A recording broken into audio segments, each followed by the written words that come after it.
Good evening, everyone, and welcome to ArtsEquator's Critics Live. I'm Kathy Rowland, the co-founder of ArtsEquator. Thank you very much for joining us.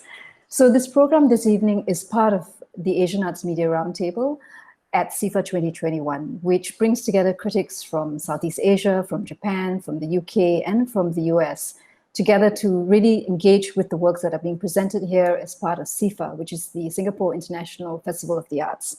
If I'm not wrong, SIFA this year is actually one of the first and the largest international arts exhibitions, art festivals that's opened since the pandemic is hit. And we're really pleased that we can have you, audience members, join us from Singapore and from elsewhere, as well as with our panel of international critics here this evening. The Critics Live itself is an open conversation, right? It's a platform where several critics get together and discuss a recent work, because we understand that different people respond differently to works of art. And so this is a way for us to open up that conversation and open up the critical space to different views, diverse views, sometimes conflicting views about a single work of art.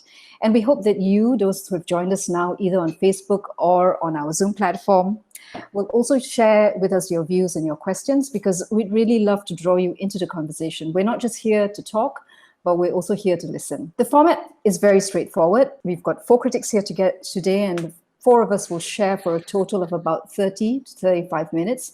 And we'll then take questions and comments from all of you, and you can post your comments either on Zoom or on Facebook live comment section, depending on where you're joining us from. So this evening, I'm joined by 3 colleagues, all of whom happen to have written for ArtsEquator. Ben Valentine is a freelance writer and curator who has spoken about arts and culture at South by Southwest and was a staff writer at Hyperallergic as well as at San Francisco Arts Quarterly. He used to be based in Cambodia, but is now back in the US. Michael HB Raditya is a researcher, critic, and writer from Yogyakarta. His articles have been published in Tempo, in Galaran, and in Salehara.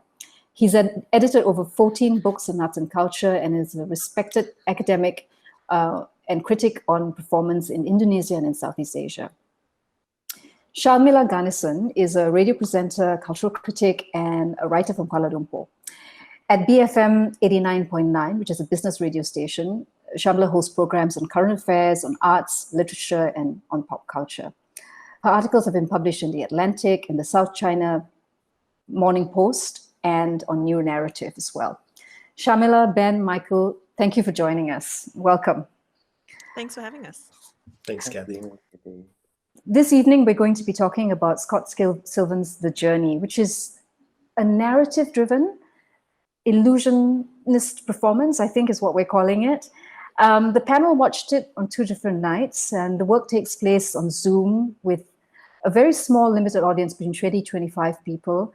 And it's participatory, it's interactive, where the audience at various times are tapped to either provide an object, a comment, share a bit of personal information, which then serves as the basis for the illusion that follows, and also as a way to move the action kind of forward. So I think, we'll just dive right in, and maybe I could ask, Sharmilla, maybe we can start with you. What did you think about The Journey? So this was an interesting one, right? I'll say right off that I am a fan of illusions, illusionists, magic shows, but I wouldn't have thought of them in the context of arts and the arts festivals.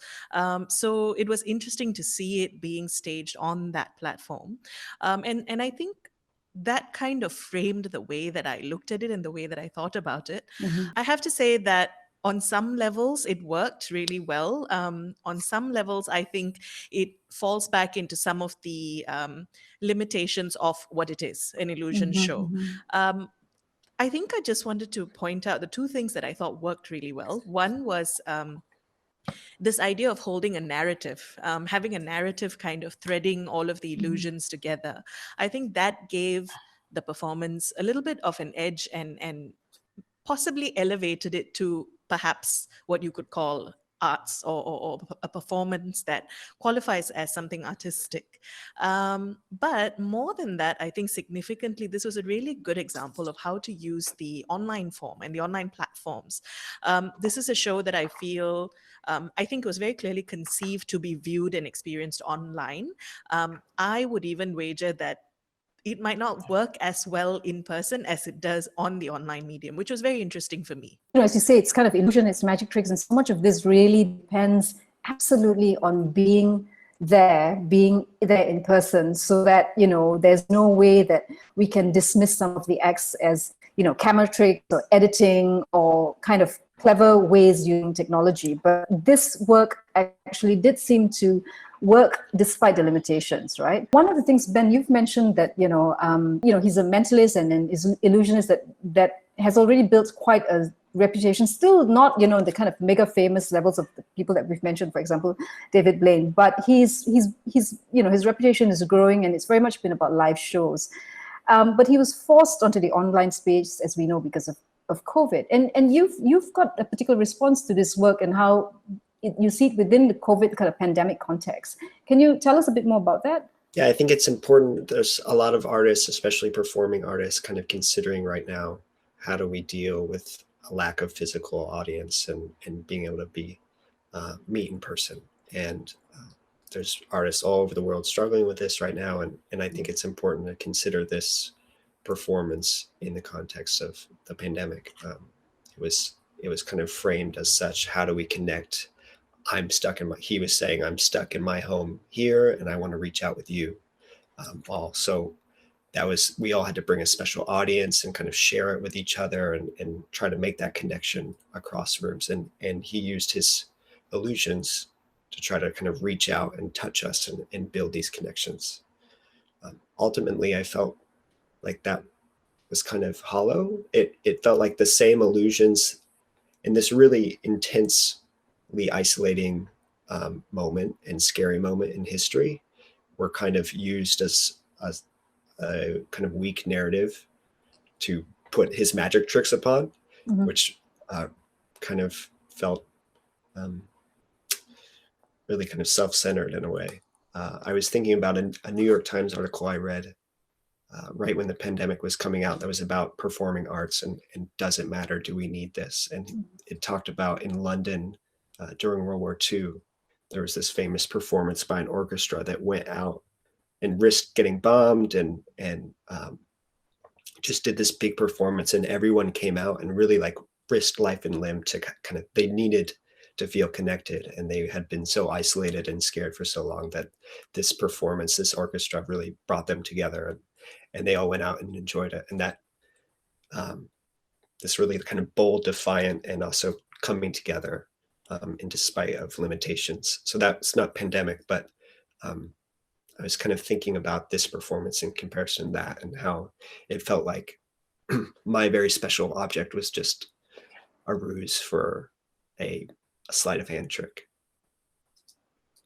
Right. And yes, no, it does, because I think one of the ways that the show was kind of put forward, and a large part of what Scott kind of shared with us was a story or a narrative that takes us through the eyes of a young boy named Callie, right, who moves through a very desolate Scottish landscape, and through his journey through this landscape, moves through time.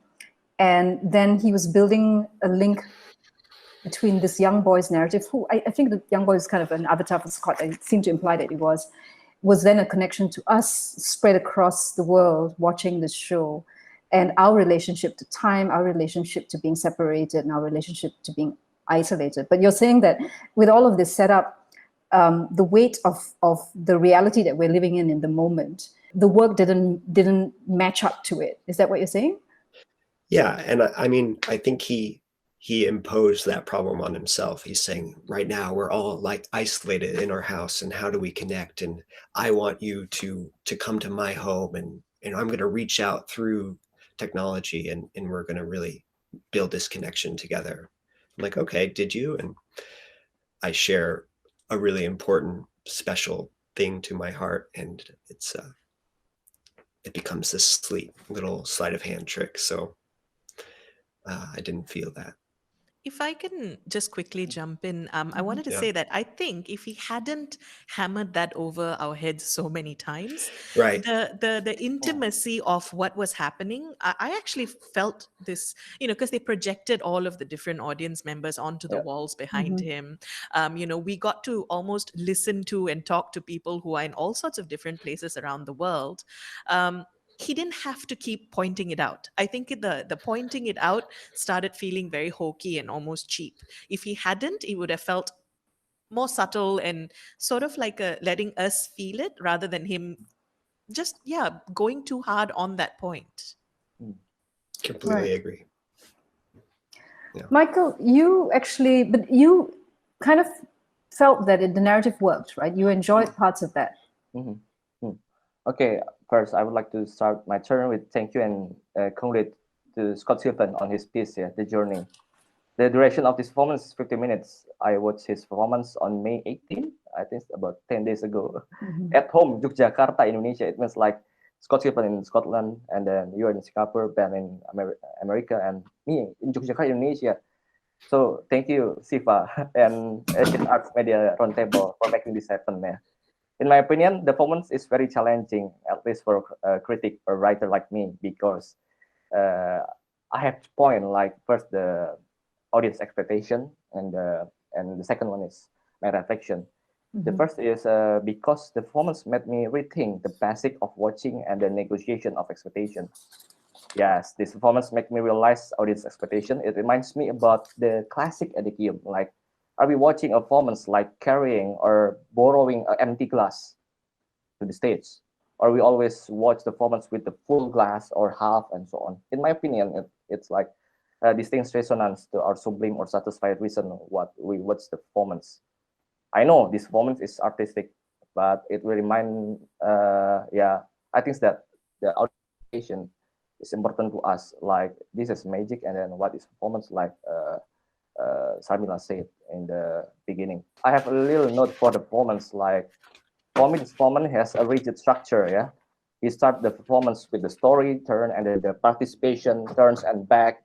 I think it happened about 4 or 5 times. For me, it's too rigid. I have a problem with that because the rigid structure allows me to guess the show's plot. Like, what's next? Oh, this is participation. Oh, this is story, and then it's like, for me, that's a problem. So in my opinions, like, Scott Silven needs to rearrange the flow and the participation format, because for me, he plays the show so well, but he's not playing playful. In Malay language, is main. I cannot lie.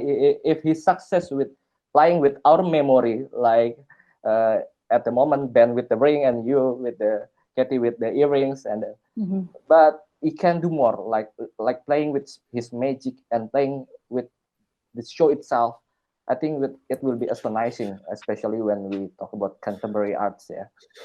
So it's really interesting because on the one hand, Ben is kind of pointing to a kind of hollowness or a lack of sincerity in the work, and you're kind of pointing to, although you enjoyed it, you also think that it was the rigidity was, there was a lack of playfulness with it. So for those of you who may have not been part of the show, and we'll be avoiding kind of spoilers, but what happens at various points of the 50 minutes is that Silven engages with the audience flawlessly. I mean, they were just, in terms of time lapses and so on, it was just perfectly managed. You didn't really feel all the lags that, maybe even be happening now.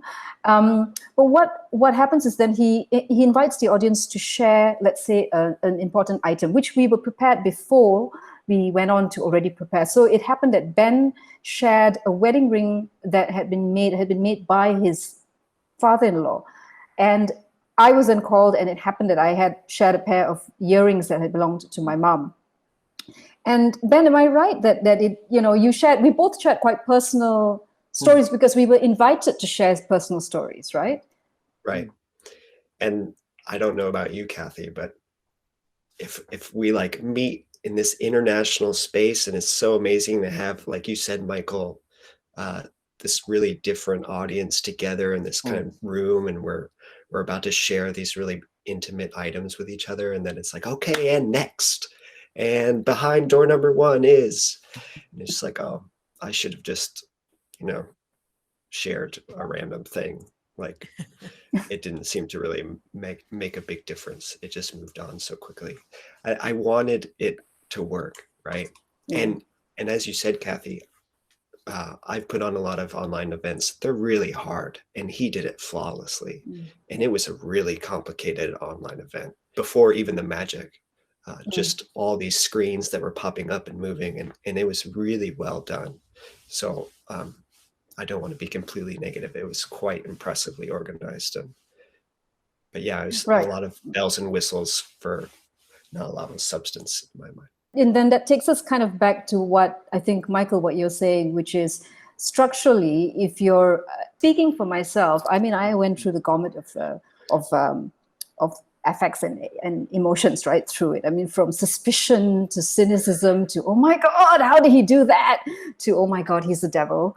To, that was amazing. And I'm so engaged and I love this too. But if you really pay attention, it flowed beautifully, visually, it was stunning. But if you do pay attention, then you realize that it is very structurally, very, very clear. Everything is engage with the audience, get something out of them, perform a really mind-bending illusion. And, in that he again, I think he was incredibly skillful, and it really did evoke wonder.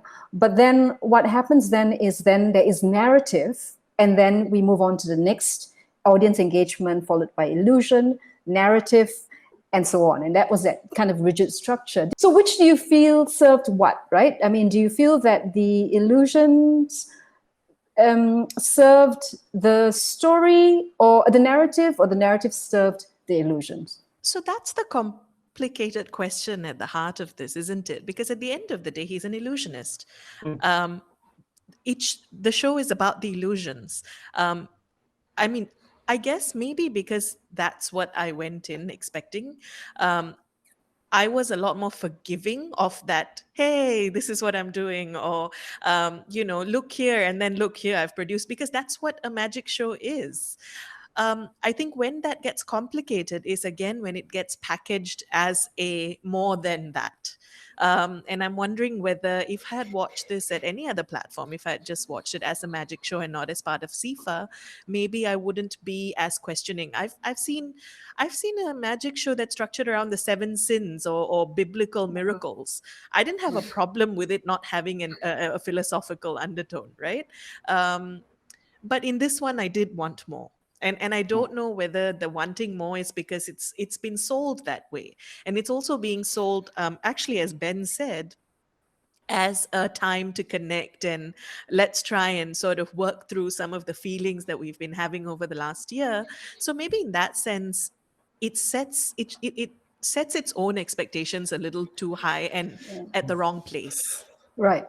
So it kind of feels like the emotional engagement the show asks for us, in a way, doesn't really feel earned by the end of it. And I'm wondering whether it even exists in this genre. Will the genre ever be able to be more than just trick with something holding it together? And I mean, I don't think that there is any shame in being, trick. Oh, no. Right? Yeah, I just want to kind of make it clear that it seems as if we're not being snobbish about it. We're not kind of putting a benchmark for what is high art and what is low art. But it's more just that kind of, if you're going to cloak yourself with a particular kind of legitimacy, then we would like for it to be delivered. So we're going in quite a, I think, it appears as if we're all being quite negative about it. But two things I want to ask you. What did you enjoy of it? What experience did you take away that was really good? And then, Michael, I want to cue you to talk about a little bit. You've talked about this idea of magic, right? And magic within the Indonesian context. So maybe, Ben, you can kind of tell us a little bit of what you felt was really, really worked, and Sham, and then we'll go to Mike. I have not been to magic shows, and I've kind of always felt like they're hokey. I try to like embrace the illusion and I want to, but I always know that there's that it's not magic, that there's a trick and I don't see it and I'm impressed, but I can't explain how he did what he did. It was impressive. And then the technology that he managed to all customized, I believe. Really, and my fear for him was that the illusions were just going to get so much weaker because it was online. Because I felt like, I mean, it's so easy to cut angle or something and just make it seem like such an obvious sleight of hand, but it really felt just as impressive as I imagined seeing it on the street or in a live person event. So I'm very impressed with how he managed to translate this medium into this context. Yeah, it's quite Sean? impressive. Oh, I wholeheartedly actually enjoyed it. I didn't mean to give the impression that I didn't. I was wowed. When I was done, I was texting a bunch of friends saying, I don't know how he did that. I almost believed in magic while watching it. So, I mean, it was, if I took off my critic's hat, if I took off my, I'm doing a panel on the show hat, I think it was great entertainment for an afternoon. Yeah, I think that's what I really enjoyed, and I think there is something to be said for that.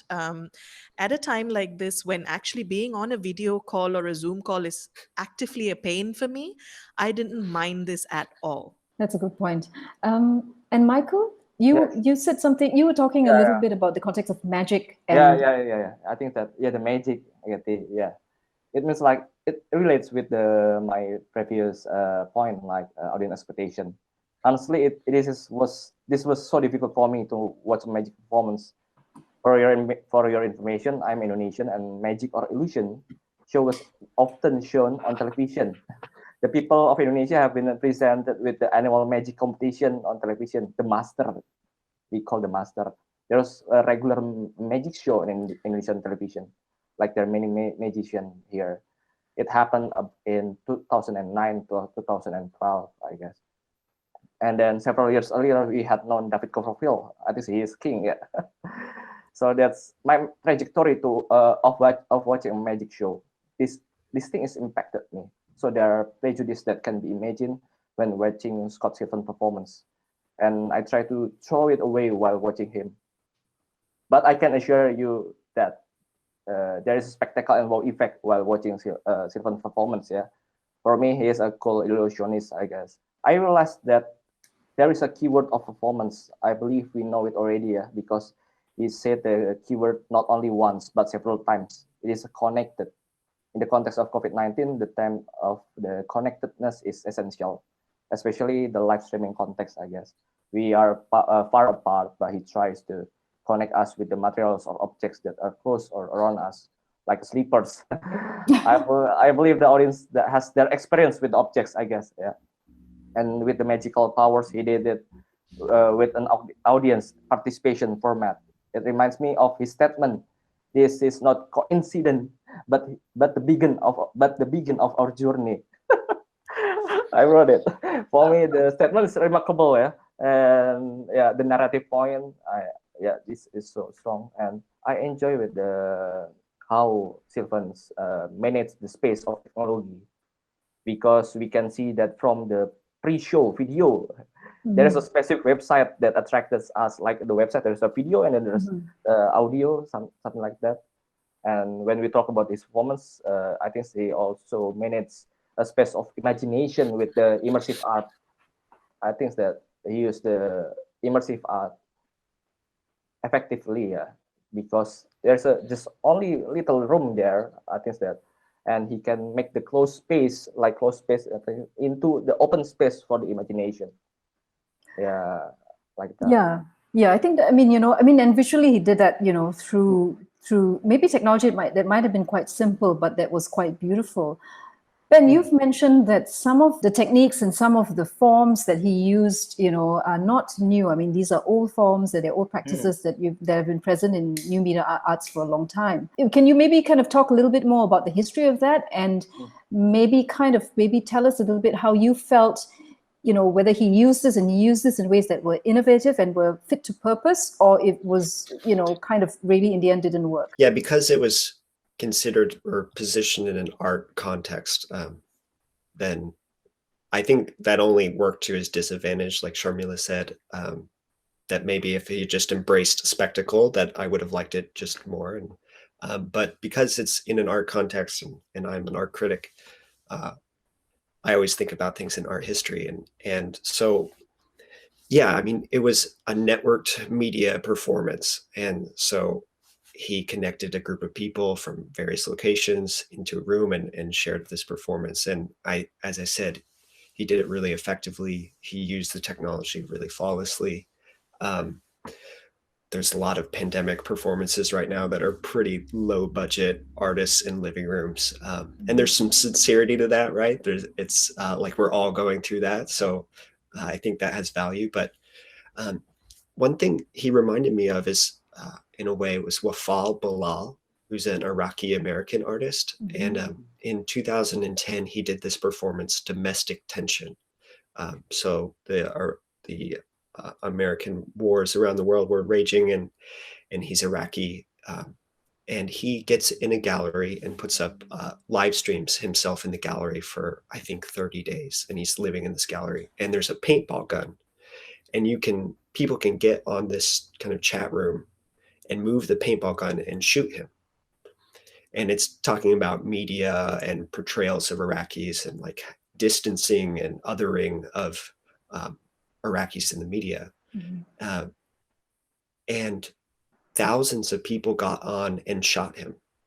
And he was was in this room, and it was really traumatic. But then his friends started getting on, and they would like steer the paintball gun away from him when other people started trying to shoot him.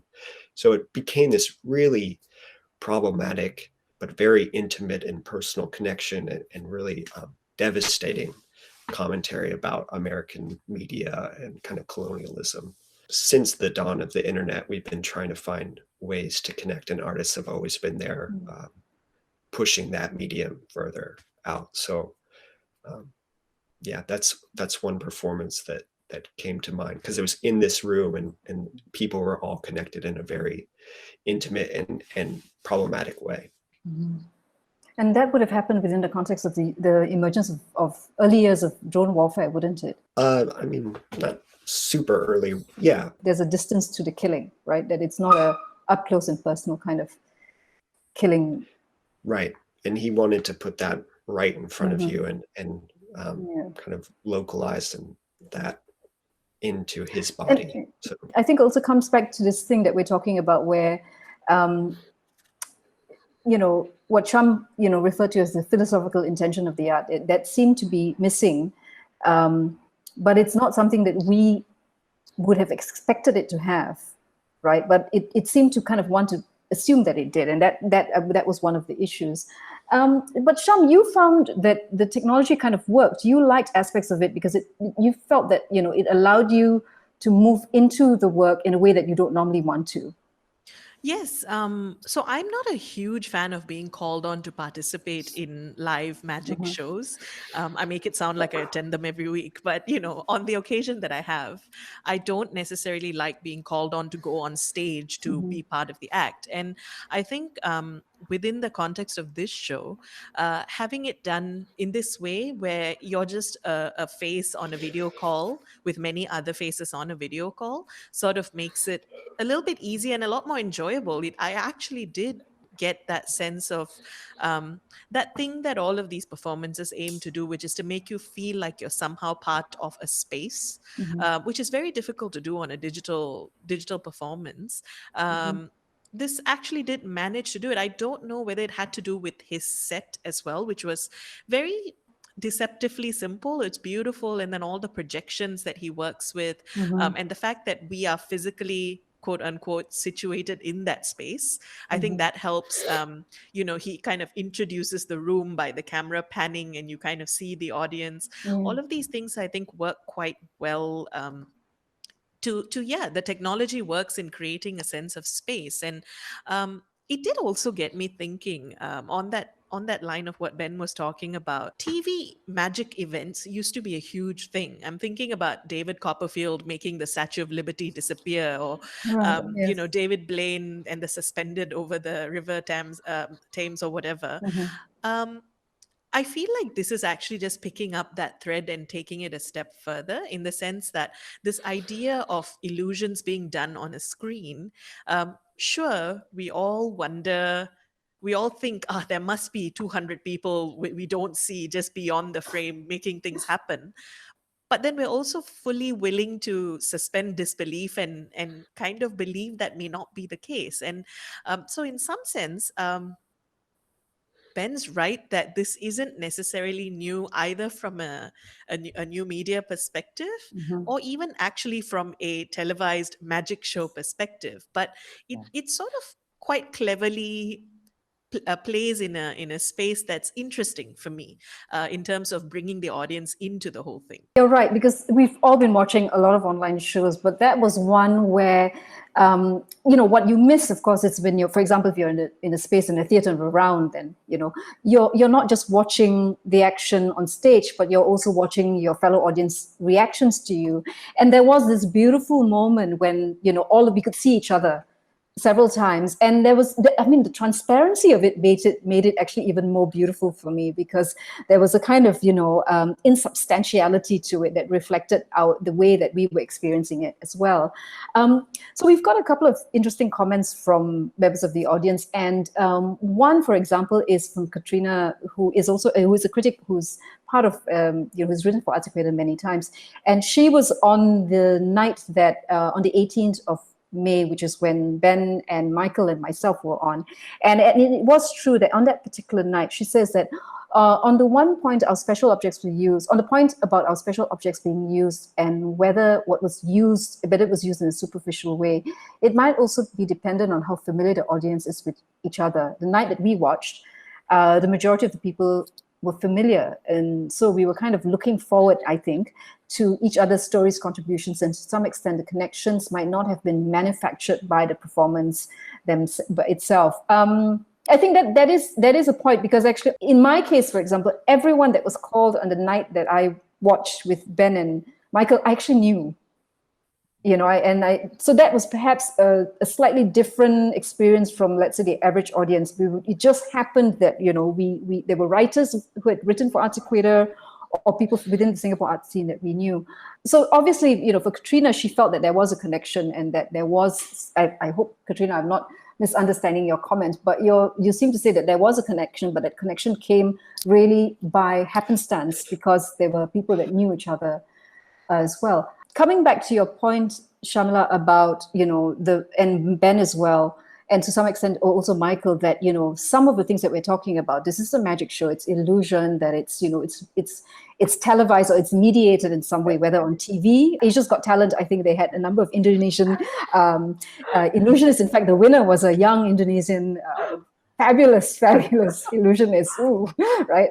One question which I really love is from Max, who runs Arts Public, which is another arts website in Singapore. And he says, I didn't catch the show, but I'm curious. What did the show do to make the audience share personal stories comfortably? That's his first question. And then his next question, which I'll follow up with, but maybe someone can just share, if you remember, why did we all feel compelled to bring our little objects and, share so much? I mean, I overshared for sure. It was the pre-show instructions, right? We're supposed to bring an object that means something to us. I think that was the brief. And to relate to what Katrina said, so I knew no one on the day that I was on the show. And when she said it, I'm wondering whether there's something to what Ben pointed out.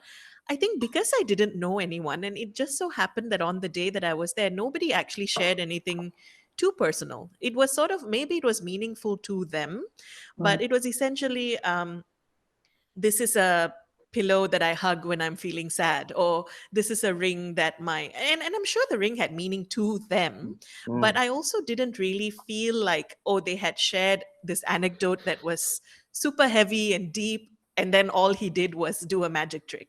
It felt sort of like, yeah, okay, I get why they brought that, but I wasn't particularly invested anyway. So maybe it entirely depends on, again, you guys maybe felt a little bit more comfortable because there were so many familiar faces. And so there was more of a sense of intimacy and therefore a cheap trick at the end of it. Yeah. I mean, I was invested in, I mean, you know, I kind of was both, you know, kind of wanting to, you know, invest in the process because it appeared as if he wanted something personal, something that meant something to you. And so I thought he would, you know, pull out from that some kind of amazing revelation, which of course I was then going to be absolutely cynical about, right? Because I got a bit of a cultish vibe from him in the pre-show when I was listening to him, which, you know, he was obviously an excellent performer in that way. Michael, did you feel that the sharing of objects, did you feel a connection with the other audience members? At the moment, I brought this pen, and I just take from around us, like around me there is a pen, and I bring it. But I'm interested with the other stuff. Like I remember that there is like an Indonesian participant in Asian Arts Media Roundtable. Mm-hmm. Mas Dino bring the guitar like that. So that's why I'm curious with that. It means like because I knew many person there, so that's why there's like connected, intimate like that. And I think the reason, I mean, I think to answer Matt's question as well, is that the reason that a lot of us did, well, I know I did bring in something quite personal, was that, you know, half an hour before the show, you're supposed to listen, not just instructions to bring something, but to actually listen to like a 3-minute kind of very poetic, slightly hokey kind of, you know, call to your emotional heartstrings about connection. So that, I think that kind of sets you up. Max then also asked, because I think we've been talking and we've been skirting around this big question of, one, is it art? Which maybe is less of an interesting question. And then the next question is, you know, does it belong in a festival? Which sound as if they're the same questions, but they're really very different questions. But I think he's also talking about, he's asked the question, are works framed and constrained by genres? And are works framed and constrained by presenting platforms? You know, does it make a difference that it was in the Singapore International Arts Festival, which has built a reputation as being, you know, very prestigious? It is one of the largest arts festivals in Southeast Asia, if not in Asia. Do you think that we are damning it a little bit because it is not fulfilling our expectations of what a magic show should confine itself for? Are we being negative about it because it's being a bit uppity? For sure. I hate the question, is it art? I think it's like, if someone says it's art, that they made it, and like, great, it's art. But the question is, what was benefited by having it in this context or considered as art? Is a very interesting one for me. And I think that my criticisms are all made more severe by the fact that I came to it with a bit of an art context and in this context. And I do wonder if I was invited to see an illusionist give a performance and he just did magic tricks, if I was just like, oh, that was really fun, I loved it. I do think that he put that limitation, as Sharm said, like he put that narrative on it, and he added all these things about connectedness, and that just kind of hurt himself. I wonder, like Cirque du Soleil or some of those, the bigger illusionists, if he had just said, I'm going to do magic tricks for an hour, and if I would have loved it more. And I think the answer is yes. Can I kind of just clarify? Are you saying that you would have, you know, so is it because he included narrative in the work, or is it because he included narrative but it did not, it was insufficient to move you? It was insufficient narrative that was only made worse by the arts context. So I wanted really good narrative because I was approaching it as an art critic. I wanted more nuanced connections and relationships built, more intimacy that weren't. Mm-hmm. So if it was just, hey, Ben, join a illusion, and he did if he just did the magic tricks, I would have been completely entertained. But then that would have just been kind of mass spectacle, and that's fine. That's fine. Yeah. So this question about, you know, works framed or constrained by the presenting platform. I mean, I did feel I didn't have a problem with it being part of SIFA, because SIFA is, it's a festival that includes all the genres, and every year there is always, there is some element that's very populist. You'll have fire eaters, you'll have circus, you have beautiful acrobats, which are and these often are the free events that everyone engages with, alongside works that are really pushing the boundaries. And I think that, it has tried to, especially with the under direction of the current festival director, who's Gaurav, who's actually in his last year, it's been a kind of balancing act of local commissions, international works, as well as with works that, I guess could be described as quite populist. So to me, programming the journey was actually quite a clever move, because in anticipation of the fact that we might not be able to do some of the much more open, free events that people might want to engage with. I didn't have a problem with this being there, alongside with, let's say, something that was much more beautiful and much more difficult to engage with, like Garden Speak, which is a work about the Syrian deaths, for example. But did any one of you have a problem with the fact that you were here invited in the Singapore International Festival of the Arts to watch a work that was essentially an illusion work? So I think that SIFA benefits more from having Scott Silven on its roster than Scott Silven benefits from being featured by SIFA. So I think that SIFA and other arts festivals all need to do more to, for lack of a better phrase, and this is not a criticism about SIFA in particular, get off its high horse a little bit, because I think increasingly with the competition for content, and if we're talking about an online space now, the competition for eyeballs, populist entertainment rather isn't always bad entertainment, and it doesn't have to be. And I also don't agree with this high art, low art classification. However, I think that Scott Silven, on the other hand, might be saddled with a kind of expectation that perhaps his act doesn't deserve, because it's in the Singapore International Arts Festival. Perhaps it's not the worst thing, because it will bring in a new audience for him. But yeah, I do think the winner is actually SIFA. It's a good point. Yeah. Michael? I hope that I don't make the condition worse. Yeah. Correct me if I'm wrong. That if you see the website, I guess, the category of the Scott Silven performance is theater. Correct me if I'm wrong. Yeah. So that's why. But I don't have problem with that. It means like, if the Scott Silven, like I said before, if Scott Silven can mime or can playing, and will give a benefit for the contemporary arts in Singapore, I think I don't have problem with that. So just better dramaturgy. Yeah, dramaturgy there. I was thinking, many years ago, I actually went and saw Ricky Jay. I don't know if any of you are familiar with him. He's now passed away, but he is like a master card trick mentalist, illusionist who was on Deadwood and was in, has written multiple books about illusions and tricks. But, a lot of his live shows were directed by David Mamet. And who was a huge advocate and loved his work. And I was just thinking, in some ways, there are many elements of the of the theatrical, of illusion. I mean, what is theater but going into a space and for 2 hours believing that a forsaken king will be brought to ruin by the greed of his wife, right? For example, and we buy into it when we see the blood and we see the gore, and we suspend all of our disbelief. And there is something about it that kind of makes us be incredibly moved by it, right?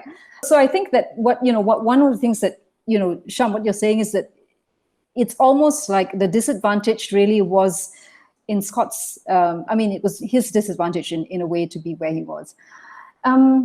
Okay, I've got another question here, and this is from Wei Liang. Given the context of the magic show, I'm thinking how we as audience members are compelled to want Scott to succeed by default. Because if he does slip up any point, it would make for interesting discussion for us, but it will be really awkward for him, especially since he's doing it digitally and it's hard to improvise, to react to a failed trick. And because the default experience is that he will succeed is in carrying out his show as he planned it, does it make it harder for us to critique the show? How do we retain that sense of spontaneity that usually happens when a magician illusionist interacts with an audience in person? That's an interesting question because as you read that out, the show does create a lot of complicity right from the pre-show, watching the videos in a way that maybe if you walked into a magic show live, you wouldn't feel quite like we're all in this together. But this show does do that. We're all in this together. And I agree. I think the show does put you on the side of wanting him to succeed. You want to believe in the magic, much more so maybe than if you had watched it live. So I've got another question here from Katrina again. Is it possible that the crisis is in the fact that as performance, it isn't really a very good performance? I've actually got two other people who've mentioned this as well, that it's easy to mistrust him, and the way in which he performed was really as a magician with flourishes in his version of Hocus Pocus. Would it have been different had it been bound to elements of performance, plot, better characterization, and acting? I think that's kind of, when you kind of take together the different strands of what we're saying, that seems to really come to the crux of it, right? Because it appeared to want to be more than the sum of its parts, we are then forced to judge it based on that. And in that way, it fails to meet up to what it tries to do. And I think this is quite an interesting kind of point that, this idea of, as critics, never try and never judge a work based on what you want to see, but rather judge it based on what the artist was trying to do. And part of the role for an audience member as well as for a critic is to try and really discern what was the intention behind the work. First of all, and not kind of weighed down by our expectations. Shu Yu says, another note about genre, I feel like magic shows also come with its own set of performatives for both the audience, skepticism, for example, and for the illusionist. For example, speeding up during the reveal, slay of hand in brushing his hair, which makes this performance trickier, to talk about, I think. If we use conventional art criticism, it's definitely a conversation or expectations on many fronts. Is it theater? Is it art?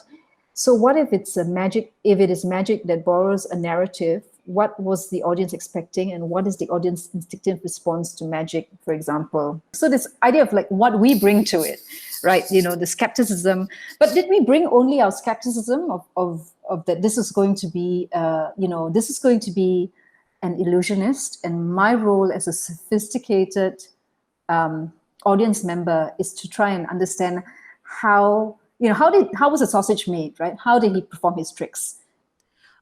Not for me, no. Of course, for me, initially, when I was invited to do this, my main question was, why am I reviewing an illusionist performance for SIFA? So I admit that was my initial, but I think the comment goes to that question of what are we actually reviewing in the first place? Because reviewing a magic show might be different from reviewing a theater performance, might be different from reviewing an online, I don't know, magic trick review. And so it gets back to, are we even reviewing this as art critics? Are we reviewing this as people who attend magic performances? And all of those things would have different answers, I think, because as a magic show, it works really well. His finesse with his tricks and illusions are great. Does it matter if the narrative and the performance was kind of hokey? I'm not sure. If you went for a magic show, you probably wouldn't care. So are we being unfair? Have we been unfair with our criticism because we're kind of burdening it? We're bringing to it? I think that's the question that, someone's now posted. Should we question if performance art criticism is appropriate here? Do we need to kind of ask ourselves if what we're, the whole basis of our conversation is actually perhaps not fair? I think not, because he really put that, kind of embrace the context of it being this personal connection. It was all about reaching across geography and connecting with one another, and in this story of Cali and how we're all tied together in this intimate situation. Maybe I'm being unfair because I don't I don't think I would go to magic shows because I find them hokey, but I think that he kind of embraced the criticisms, or he tried to make the narrative such that that it deserves critique. So he kind of, yeah, that's my feeling. When you think about the emotional content, despite the soaring kind of music and the beautiful kind of landscape, you know, all of these things which are signifiers for kind of emotional, to bring up an emotional rise in you. When I think about the work and Callie's journey, from the young boy to finding himself as an old man, for example, I would say that the emotional content in the work actually was brought by the audience members. So it was Ben's story, it was Dintu saying that the slipper, you know, which was the most innocuous of things, he held it up because it reminded him of his son.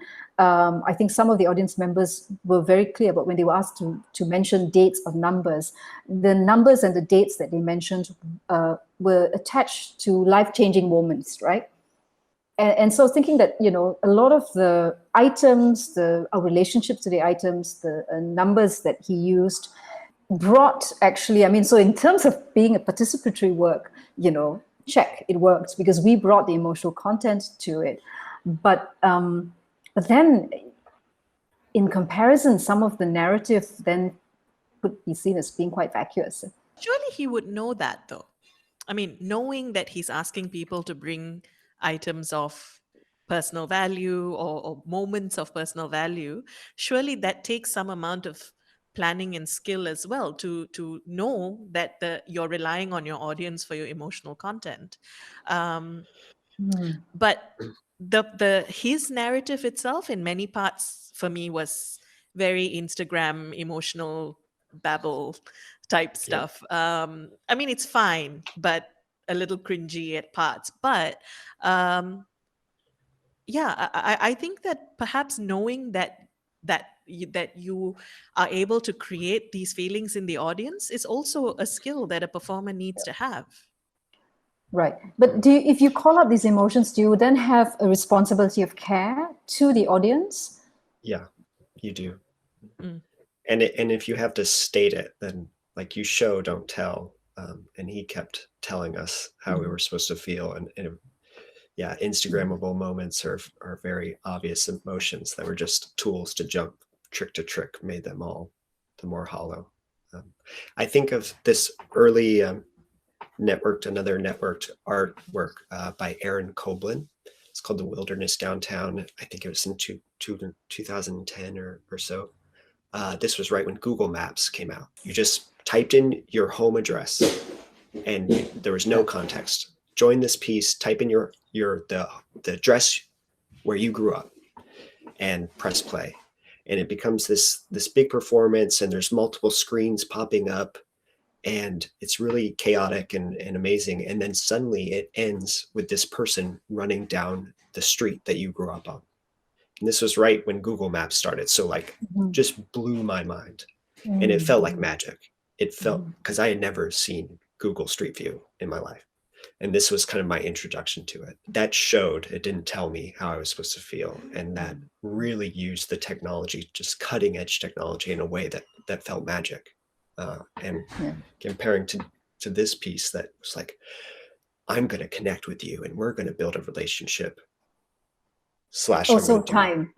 Yeah, time and across myth. And so I think if we judge those or compare those two pieces, one really was quite successful.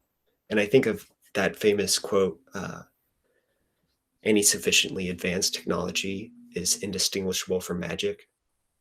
So he was using these really advanced, really impressive technologies to display magic, but it never got beyond sleight of hand tricks for me.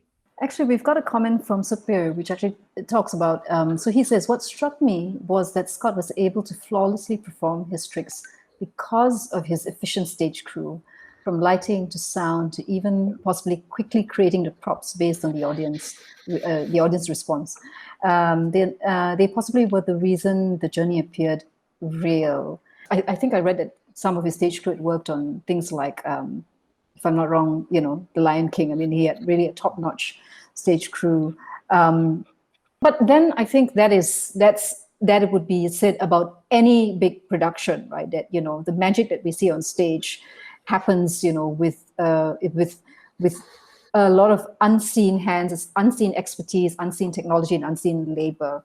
And we talked about, like, right, how amazing this work was in terms of just the technologically and visually how flawless it was, but also, you know, he has access to resources. And I was just wondering, I mean, just makes me think about what an arts group, an artist might actually be able to do with that kind of technology, which kind of reflects a little bit what, you know, Ben was talking about, that a fantastic crew and technology can make, and high production values can make a very enjoyable experience. But to really kind of touch you emotionally, it takes a little bit more than just that, right? Oh, I 100% came away from it wondering what it might be like to watch a theatrical a quote unquote proper theatrical performance that had this kind of having the audience sort of projected onto the walls, or, you know, we're all there by Zoom, but we can see each other's faces. I feel like there's much here to be learned in terms of creating that intimacy, which I have not yet attended many virtual performances that managed to create it as well as this one did. So I think there's something to be said for that. Magic aside, whatever lack or not of his actual work aside, the staging and the technology and the interface, I think so much opportunity to be used for virtual performances. I think a lot of people on the, you know, audience members actually kind of have responded quite well to the work. And did you enjoy it? Let's come back to this. Setting aside everything that we've talked about, is this something that you would go and see again, or you would tell a friend to go and see? I enjoy with the technology, the maintenance of the space. I enjoy with that, and then magic is always makes me smile, and there's a spectacle things there, and I enjoy with that. And you know, in the liveness things and in the live streaming era, I think that we know the COVID-19 makes us think about how to maintain the live streaming. And then for me, as a theater or as a performing arts, I think that I enjoy with the technology and how Scott Silven bring the idea about the connectivity. It means like there is a Western philosopher, I guess. He said about contemporary arts talk about the darkness of each era, and then I think that the connectivity right now, I think it's special, and then so that's why I enjoy this moments. Perhaps that's the right note to end on. You know, that performing arts brings about the connectivity, right? Thank you very much to everyone for joining us. Thanks very much, Ben, Sharmilla, and Michael, for sharing so generously and your opinions. And I hope that the listeners have enjoyed the session that we've had. Please continue to post your comments on Facebook and on